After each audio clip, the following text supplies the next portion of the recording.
of rock music has died at the age of 52. He had a heart attack at his home in Nashville, Tennessee, and died in hospital shortly afterwards. He became one of the biggest stars of the 60s, and only recently was in the charts again with Bob Dylan and George Harrison. For 30 years, everyone believed Roy Orbison's heart simply gave out. But leaked medical files tell a different story. His doctors knew something was wrong months before he died. They found traces of substances that shouldn't have been there. His last recording session wasn't about music. He was documenting evidence of what really happened to his family. The fire that killed his 2 sons wasn't an accident. Roy had proof, and someone wanted him silenced. What he discovered about that tragic night will shock you. The recording he left behind reveals who really killed the Orbison family. Roy Kelton Orbison came into the world on April 23, 1936, in Vernon, Texas, at 3:30 in the afternoon, right when the Dust Bowl was scraping the land bare and families were trying their best to survive each day. His parents, Orby Lee and Nadine Schultz Orbison, lived in a small house where money was always tight, and work moved them from one place to another. Orby worked as an oil well driller and a garage mechanic, and the sound of engines and country music blended into Roy's early memories. Vernon was rough, filled with dust storms and long, quiet nights, but something inside that tiny house lit a spark in him. At 6, Roy asked for a harmonica, but instead, his father placed a guitar in his hands and taught him simple chords after dark, when the day finally slowed down. That guitar stayed with him and shaped the path he would walk for the rest of his life. As Roy grew, so did his hunger for music. At 6, he was already learning the songs Orby played at family gatherings. By 8, Roy was standing in front of a microphone at KVWC, the Vernon radio station, singing Hank Williams songs like Lovesick Blues. He earned small bits of money, usually just enough for school supplies, but every coin meant the world to a family still feeling the weight of the Great Depression. His voice carried something older than his years, and neighbors who listened to that radio show started talking about the boy with the strong voice. Slowly, he began to write songs too, testing his feelings on paper before sharing them with the world. Then, something even bigger happened. At 8, he earned a weekly spot on KVWC. At 9, he won a radio contest and earned his own show every Saturday. Around that time, he wrote his first song, A Vow of Love, sitting outside his grandmother's house. In 1946, he entered a talent contest connected to a traveling medicine show. He sang Mountain Dew and Joel Blon and tied for first place. The prize was $15. Roy took his $7.50 and gave half of it to his friend who had carried his guitar. That small act showed who he was, even before fame knew his name. Right after that, life shifted again. In 1946, the family moved to Wink, Texas. Work in the oil fields pulled Orby there, and the town looked nothing like Vernon. Wink was small, dry, and lonely. Roy later said it was football, oil fields, oil, grease, and sand. Nothing soft, nothing warm. The landscape sank into him, and the quiet emptiness around Wink shaped the lonely sound that would later echo through his songs. At 13, he formed his first band, the Wink Westerners. The boys practiced country music and swing and soon played at local honky-tonks. They even got a weekly show on Curb in nearby Kermit, Texas. Money slowly started coming in. At one dance, Roy earned $400, a huge amount for a teenager in the 1940s, and each gig made him believe a little more that music could be the way out. But then, life delivered a pain he never forgot. In 1953, when Roy was 17, his mother Nadine died suddenly from a respiratory illness. The loss crushed him. Wink already felt isolated, and now the person who anchored him was gone. Roy took odd jobs to help his father, sometimes pumping gas until late in the evening. Grief pushed him inward. He placed everything he felt into music. Every hurt, every piece of loneliness, every question. Those emotions later poured into his ballads, the ones that made the world stop and listen. In 1954, he enrolled at North Texas State College in Denton to study geology because he thought he might need a backup plan. But geology didn't hold him. Music did. 1 year later, he switched to history and English. During college, he played with Billy Pat Ellis, Dick Penner, and Wade Moore, keeping the Wink Westerners alive. They wrote songs and played fraternity parties. In 1955, they recorded Ooby Dooby at Jim Beck's studio in Dallas, inspired by the new rockabilly sound at Sun Records. When the song became a local hit, Roy realized the truth. Music wasn't a dream anymore. It was a way forward. He left North Texas State after just 1 semester and moved to Odessa Junior College. There he formed the Teen Kings and soon won a talent show that gave them a TV show on KMID in Midland. That momentum pushed him toward Memphis. In April 1956, the Teen Kings auditioned at Sun Records after a record store owner named Papa Hollifield played Ooby Dooby to Sam Phillips over the phone. Phillips liked what he heard and invited them to Sun. On March 19, 1956, they re-recorded the song, and a few months later it climbed to number 59 on the Billboard Hot 100. It sold about 200,000 copies. Roy tasted national success for the first time. But behind the rise, there were cracks. Roy wanted to record emotional ballads. Phillips wanted fast rockabilly. Their visions clashed. Follow-up singles failed to chart. The Teen Kings broke apart by the end of 1956, and Roy stayed at Sun for only 7 months. Then frustration grew louder. Roy battled royalty disputes, claiming Phillips was taking too much from his earnings, something many Sun artists complained about during that time. By December 1956, the Teen Kings were done, and Roy finally left Sun. For a short moment, he even thought about working in the oil fields like his father. But music pulled him back when Claudette, a song he wrote for his wife, became the B-side to the Everly Brothers' hit, All I Have to Do Is Dream. It reached number 30 in 1959. With the royalties, he bought a pink Cadillac, spent the money too fast, and ended up broke again, living with his parents in Wink. Even so, Claudette marked a shift. It proved he could write hits and survive the business. In 1957, he signed with Acuff Rose in Nashville. Wesley Rose believed in him and pushed him toward publishing and songwriting. That support helped Roy buy out his Sun contract. He even opened for Johnny Cash at the Grand Ole Opry, a moment that lifted him out of the Texas struggle and into the heart of country music. In 1958, he toured honky-tonks across the South with the Wink Westerners and Johnny Cash. Crowds roared for rowdy music each night, but when Roy stepped up for an encore and let his 3-octave voice loose, people stopped talking and listened. That voice pulled him toward something bigger. Then another wave of trouble hit. Roy learned that his manager had been stealing money from the tour. The discovery nearly ruined him. Roy went back to Nashville with only enough to survive and took jobs singing demos just to keep going. Betrayal shook him deeply, but it forced him to rethink everything. It pushed him toward Monument Records, where he finally found his real sound, the one that carried Only the Lonely and every other song that turned him into a legend. Roy Orbison stepped into Monument Records in 1959, carrying more hope than certainty. But something shifted the moment Fred Foster heard Uptown. The song had a dark weight to it, a kind of slow burn with strings rising behind his falsetto. And even though it only reached number 72 on Billboard in late 1960, it opened a door.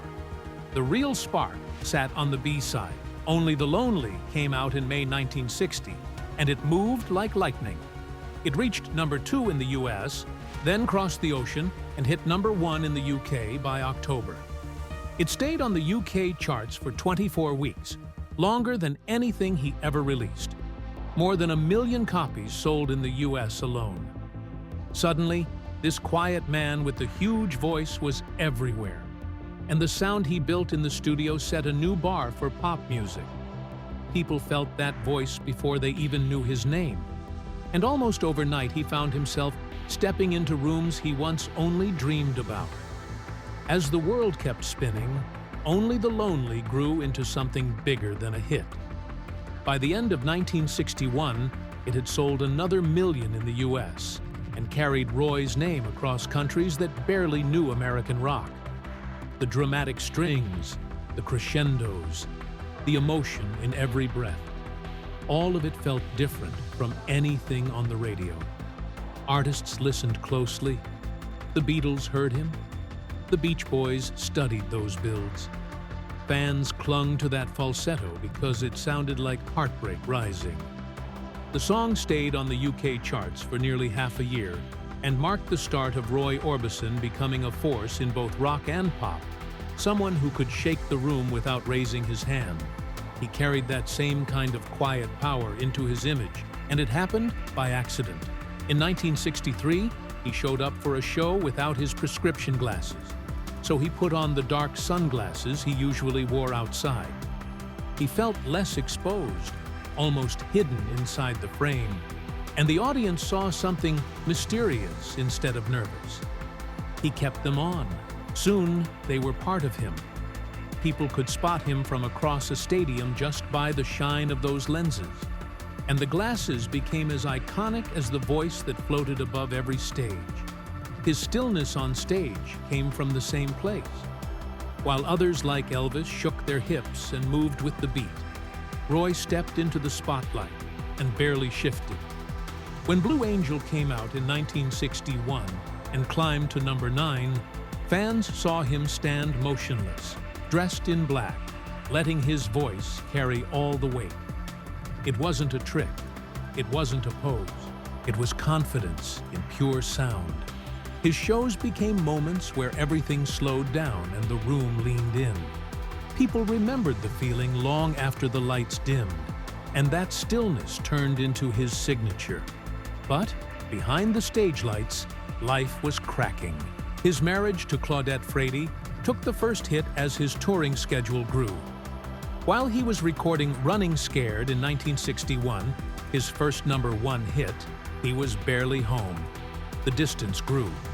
By 1963, he was touring Britain, and Claudette, lonely and tired, started an affair with the man building their home in Hendersonville, Tennessee. When Roy found out, the shock cut deep.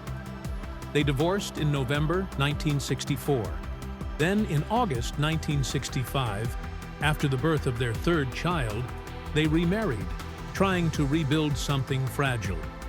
The story of their marriage showed how fame could lift a man higher than ever while quietly pulling his life apart. Even with all this turmoil, the music kept rising. Crying, released in July 1961, became a phenomenon of its own. It hit #1 on the US Cash Box chart on October 7, 1961, reached #2 on Billboard, landed at #25 in the UK, and topped the charts in Australia for 3 straight weeks that November. Over 8 million copies sold. The Spanish guitar solo stuck in people's minds for years and even shaped the flamenco rock sound that came a decade later. The song won a Grammy Hall of Fame award in 2002, and in 2010, Rolling Stone placed it at #69 on its list of the 500 greatest songs of all time. It was more than a hit. It was a world opening. Then came the tour that pushed his legend even further.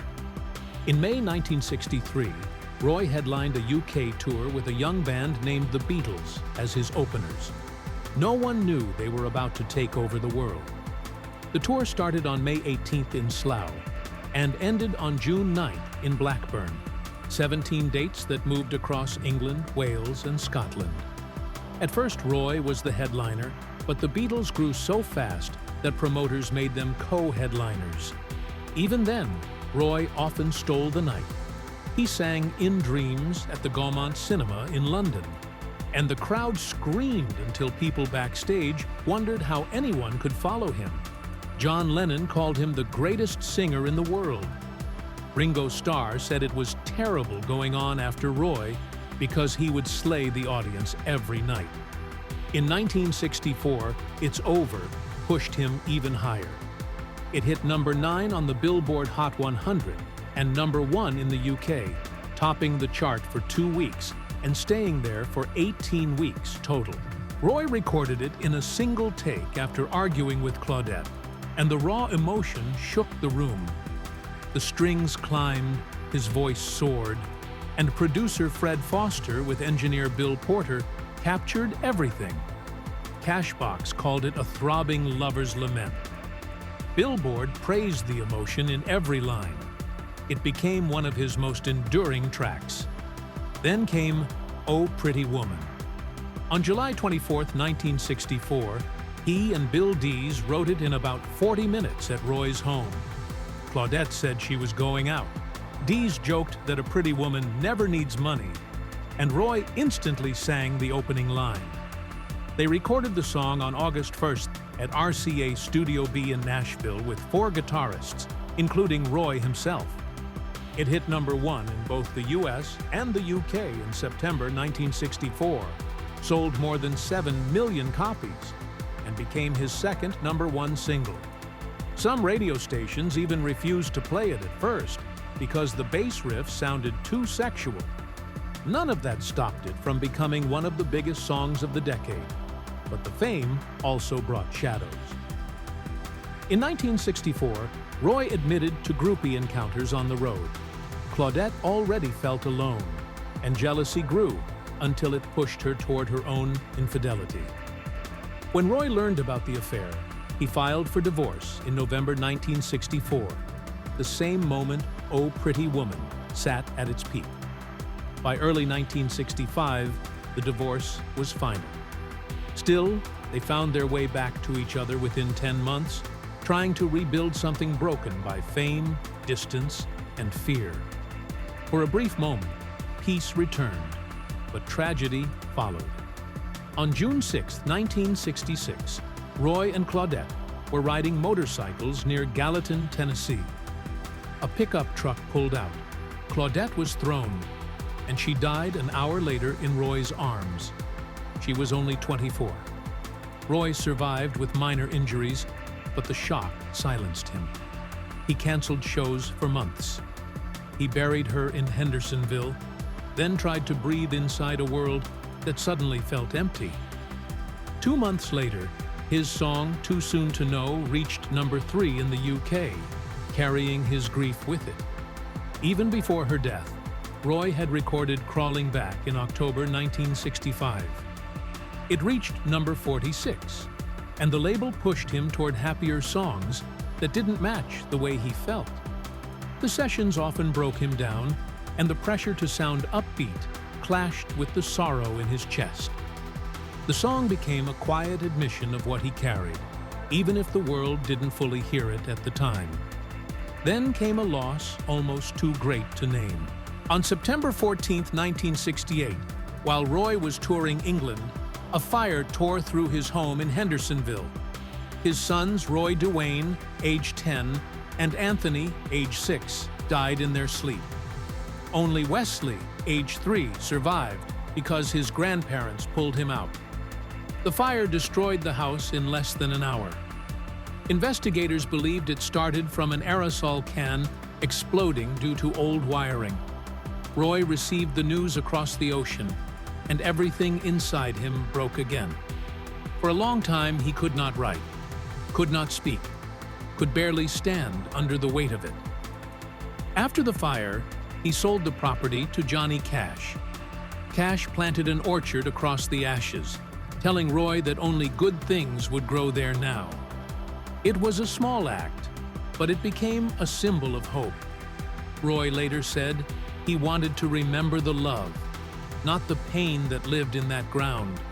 The land changed hands many times, and by 2008, Barry Gibb had built a new home there. Still, the memory stayed, carved into the soil and into Roy's heart. The grief took a toll on his body. He began to chain smoke, sometimes 2 packs a day. His ulcers, which had troubled him since 1960, grew worse. Doctors warned that the stress was eating at him from the inside. Yet he kept performing. Music became the only path he could walk, the only thing that held him upright when life kept trying to knock him down. Roy Orbison stepped into 1965 with a choice that felt huge. He walked away from Monument Records, the place that had carried him through hits like Oh Pretty Woman, and he jumped toward MGM because they offered him $1 million and talked about movie roles. It sounded like a new beginning, but it came with a heavy cost. He had to record 3 full albums every year, along with a stream of singles, and the pressure pushed him to create more than 70 songs in his first year alone.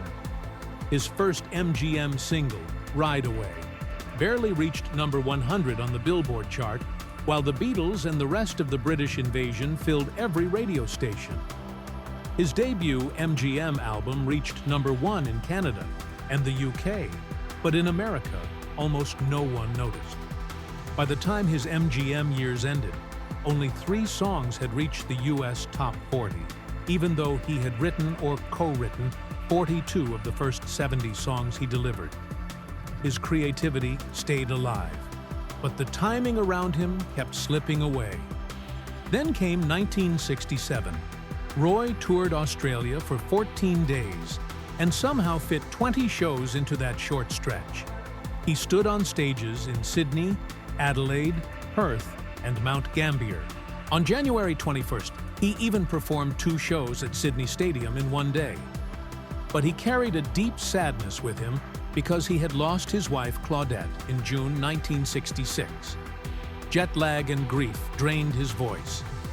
Reviewers said he sounded hoarse and tired. He still walked onto every stage, still tried to give people what they came for, but each show pulled something out of him that he didn't have the strength to replace. 1 year later, he released Walk On in 1968. Many listeners thought it was one of his most emotional songs, but it was buried under layers of strings he never wanted. MGM had forced a lush, overproduced style that drowned the purity of his voice.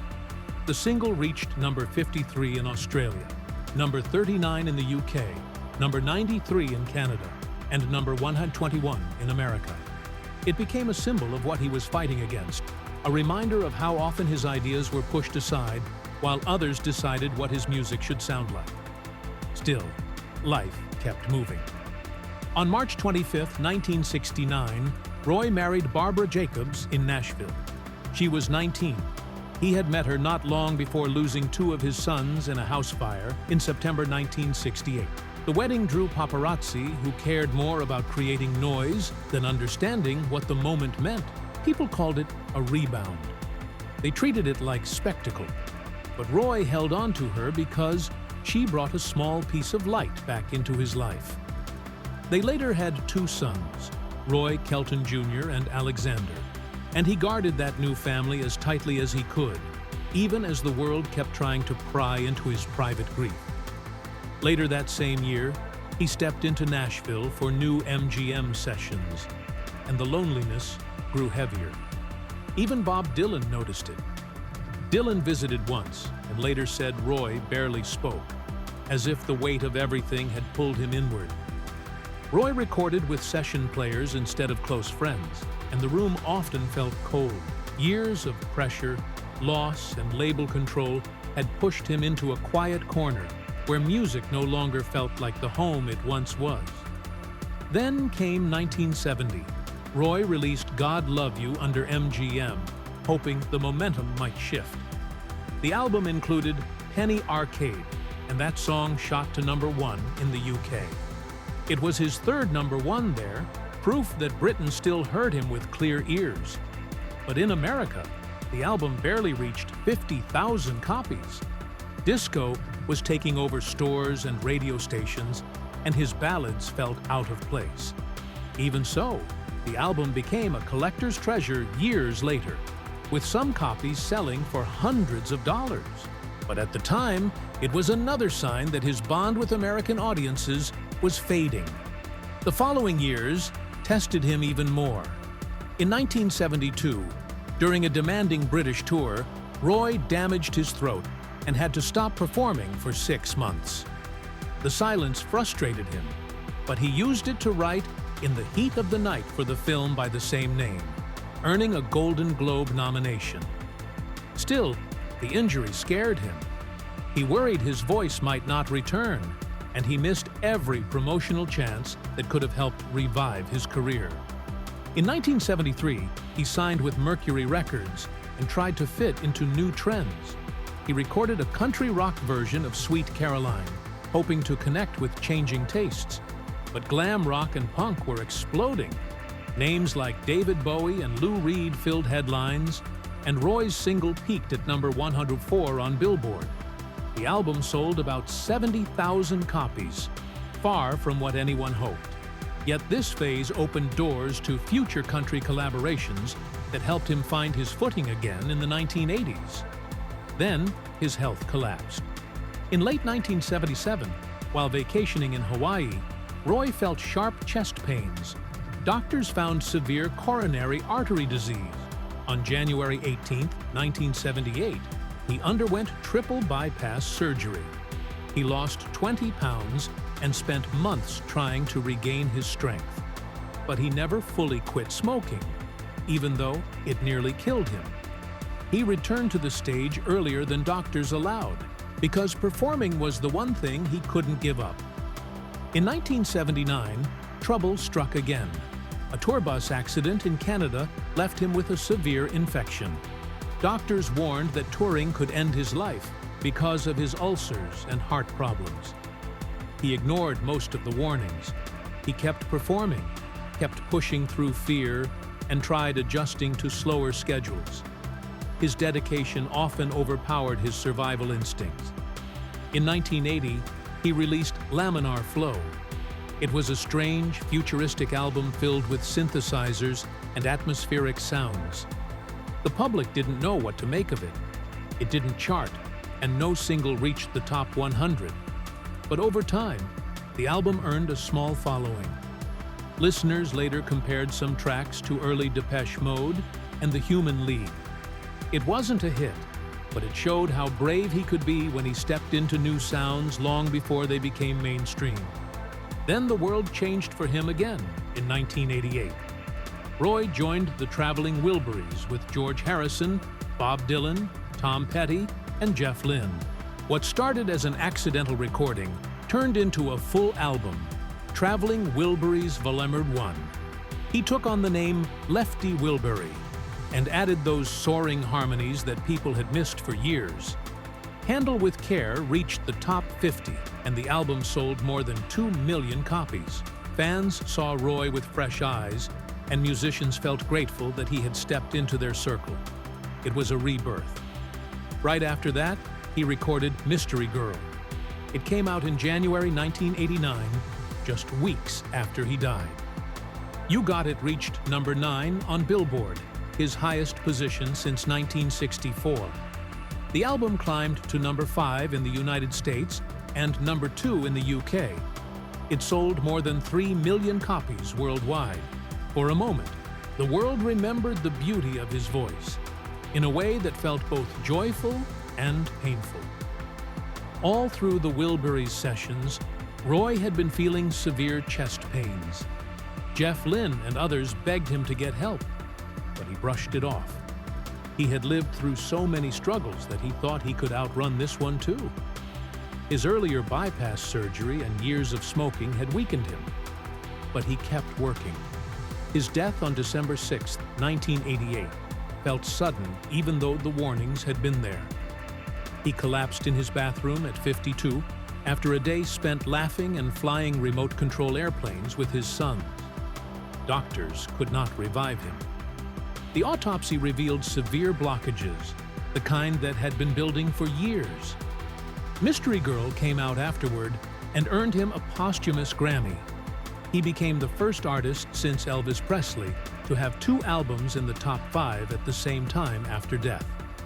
Barbara, his wife, protected his catalog and even created a hologram performance in 2018 with more than 200,000 hand-touched frames. His sons later launched the Roy Orbison Legacy Tour in 2019, bringing him back to the stage through a virtual avatar. Fans across the US, UK, and Europe saw Roy sing again in a way no one could have imagined decades earlier. The final twist in his story comes from his last words. He talked to Barbara about touring plans for the Mystery Girl World Tour. He felt excited. He felt ready.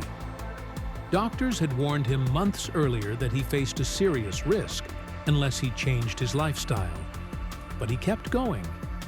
Just days before he died, he was full of energy, full of plans, full of family moments that felt warm and simple.